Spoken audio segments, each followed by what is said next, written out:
জীবনের সবচেয়ে বড় বিদায়গুলো কোনো জানান দিয়ে আসে না।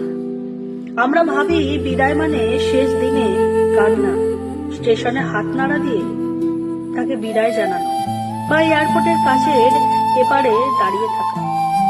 কিন্তু জীবনের বেশিরভাগ বিদায়ই ঘটে নীরবে, আমাদের অজান্তেই।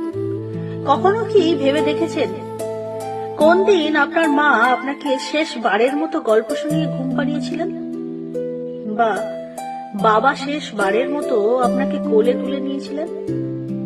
কোন বিকালে আপনি আপনার ছেলেবেলার সেই বন্ধুদের সাথে রাস্তায় খেলেছিলেন, আর তারপর আপনাদের সবার পথটা কেমন আলাদা হয়ে গেল?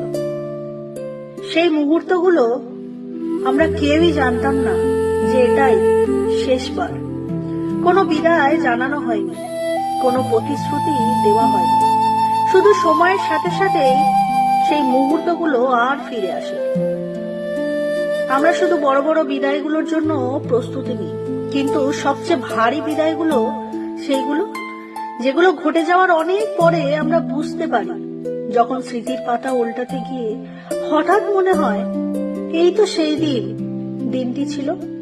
জীবন আসলে আমাদের কাছ থেকে অনেক কিছু কেড়ে নেয় কোনো শব্দ ছাড়াই, আর আমরা সেই হারানোর যন্ত্রণাটা টের পাই অনেক পরে। দীর্ঘশ্বাস ফেলি, আর এক বুক শূন্যতা নিয়ে একটা মুচকি হাসি।